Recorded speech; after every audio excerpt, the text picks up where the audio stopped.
तुमचेश्वरीय मृत्यूही नतमस्तक झाला. त्याकडे पाहुणे तुमचेश्वरीय मृत्यूही नतमस्तक झाला. स्वराज्याच्या मातीसाठी माझा शंभू राजा अमर झाला. स्वराज्याच्या मातीसाठी माझा शंभू राजा अमर झाला. जाईच्या पोटामध्ये सुंदर स्वप्न साकार झालं. जाईची पोस अगदी पवित्र अशा काठामाता राजमाता जिजाऊ. आऊसाहेबांनी बघितलेलं स्वप्न ते साकार केलं. मुघलांच्या घराण्यावरती थेट स्वराज्य केलं. असे छत्रपती शिवाजी महाराज, सुपुत्र छत्रपती संभाजी महाराज या सर्वांनी त्या नतमस्तक होते. माझे दोन शब्द बोलायला सुरुवात करते. गावंडी. मित्रांनो, छत्रपती संभाजी महाराजांचा जन्म 14 मे 1657 रोजी पुरंदर किल्ल्यावर झाला. तोफेचा गडगडाट झाला. सनई जवळे वाजू लागले. सर्वत्र आनंदाने वातावरण पसरले.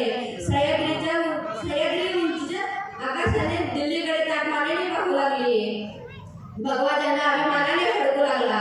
सह्याद्रीच्या प्रत्येक कडेकोपऱ्यात एकच आरोळी घुमली. माझा राजा जन्मला, माझा शंभू जन्मला. माझा राजा जन्मला, माझा शंभू जन्मला. माझा शंभू राजा जन्मला. माझा शंभू राजा जन्मला. कोल्हापूरचा पन्हाळा बघून घ्या साहेब. वाईट वाटतं. कोल्हापूरचा पन्हाळा बघून घ्या. त्या पन्हाळ्याच्या टोकापर्यंत आदेश स्थित जाते.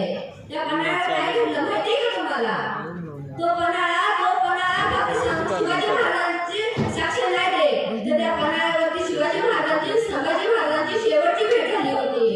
एका पोराने आपल्या बापाला शेवटचं बघून घेतलं होतं. दोन्ही आपले एका जागी फार कमी वेळ बघायला मिळाले. ते म्हणजे पन्हाळ्यावरती. संभाजी महाराज अवघे 2.25 वर्षाचे होते. नेकीनं दगा दिला. स्वराज्यावर मोठं संकट चालू आलं. त्या संकटाचं नाव अफजल खान. शिवाजी महाराज जन्मले नाही. संभाजी महाराजांची आई निघून गेली होती. शिवाजी महाराज जन्मले नाही. घोड्यावर बसले आणि अफजल खानाच्या भेटीला निघाले. शंभूराजांचा प्रश्न निर्माण झाला. शंभूराजांना दूध पाजणार कोण? दुधाचा प्रश्न भागवणार कोण? जिजाऊंनी आसपासच्या गावातील महिला बोलवल्या. महिलांना असं सामोरे बसवलं आणि विचारलं, माझ्या नातवाला शंभूराजाला दूध पाजणार तरी कोण? पहिलीला विचारलं पाचलला. ती म्हणली बाजार मला एवढे माणिक मोती द्या. दुसरीला विचारलं. ती म्हणाली मला एवढे द्या. सर्व झाले. शेवटची उभं राहिली. तिचं नाव धाराव म्हणली. म्या पाचते संभाजी राजांना दूध. किती पैसे घेणार? अहो साहेब, लेकरू कोणाचं आहे? लेकरू कोणाचं आहे? हे लेकरू स्वराज्याचा धनी छत्रपती शिवाजी महाराजांचं लेकरू आहे. त्या लेकराला दूध पाजायला मी पैसे घेणार? अहो माझा पाना जळेल की अहो साहेब, माझा पाना जळेल. असं मला धारावने संभाजी महाराजांना दूध पाजलं. येणाऱ्या काळाने जर विचारलं कोणाच्या देशातून आलाय, तर एकच उत्तर आलं पाहिजे. ज्याने मर्दाला सगळ्याला शिकवलं, राजाने मर्दाला लाजवलं, ते छत्रपती शिवाजी महाराजांच्या, छत्रपती संभाजी महाराजांच्या देशातून आलोय. स्वतःच्या मंडळाच्या जातीवर विश्वास ठेवा. हे छत्रपती शिवाजी महाराज म्हटल्यानंतर जे म्हणण्यासाठी किंमत लावली जाते, तर तरुणाईने हे लक्षात घेतलं पाहिजे. स्वतःचं भवितव्य आपल्या हाताच्या रेषेवर शोधत बसण्यापेक्षा मंडळाच्या जातीवर विश्वास ठेवा. कारण स्वतःचं भविष्य मंडळाच्या जातीवर ठरवाल, तुम्ही तुमचं भविष्य घडवाल. ही छत्रपती शिवाजी महाराजांचीच प्रेरणा होती. स्वतःच्या मंडळाच्या जातीवर विश्वास ठेवा. एक नैतिक अधिष्ठान ठेवून असे समारंभ गरजेचे आहेत. अशा पद्धतीचे मंथन गरजेचे आहे आणि अशा पद्धतीचे वैज्ञानिक दृष्टीने म्हणून सांगणं गरजेचं आहे. छत्रपती शिवाजी महाराजांबरोबर किंवा एकटे संभाजी महाराजांनी अनेक मोहिमे पार पाडल्या यशस्वीपणे. एकाही मोहिमेत त्यांना अपयश आले नाही. संभाजी महाराजांना टक्कर देण्यास एकही योद्धा तत्कालीन महाराष्ट्रात नव्हताच, हिंदुस्थानातही नव्हता. वाघाच्या जबड्यात घालून राहतं. अरे वाघाच्या जबड्यात घालून राहतं मोदीची जातं. ही आमची अवकाश दाखवणारा शंभू राजा तो. ही आमची अवकाश दाखवणारा शंभू राजा तो. अरे रक्त सुद्धा रडलं होतं माझा राजा गेल्यावर. अरे रक्त सुद्धा रडलं होतं माझा राजा गेल्यावर. ठरला नाही अनेक युद्ध लढल्यावर. राजा अजून तुम्ही 10 वर्ष जगला असता तर मुघलांनी पण कपाळावर भगवाच लावला असता. राजा तुम्ही अजून 10 वर्ष जगला असता तर मुघलांनी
जात नव्हतं का औरंगजेबाने असे फरमान काढले होते त्या ध्येयाकडे जे जाईल त्याचे पण हाल तसेच होईल त्याचे पण हाल तसेच होईल ज्या राजाने स्वतः जीवाची पर्वा केली नाही तो तुमच्या अंगासाठी लढला असं म्हटलं प्रत्यक्ष स्त्रियांच्या अंगात जसं की माय भवानी प्रकटली एकच आवाज उठला चला नदीकडे सर्व नदीकडे गेले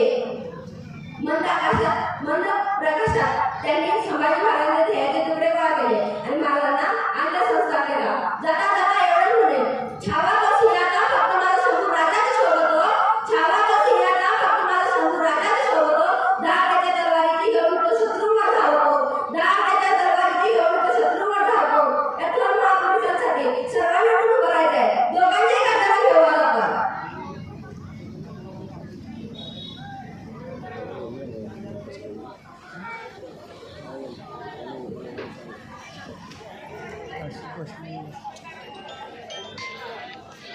शंभूगर्जना क्षत्रिय कुलावतंस महातेजस्वी महापराक्रमी बुद्धिनिष्ठ चारित्र्य संपन्न शस्त्रवीर मुघल संहारक रणमर्दक विद्वान सुपुत्र श्री श्री छत्रपती संभाजी महाराजांचा श्री श्री छत्रपती संभाजी महाराजांचा शिवगर्जना आस्ते गद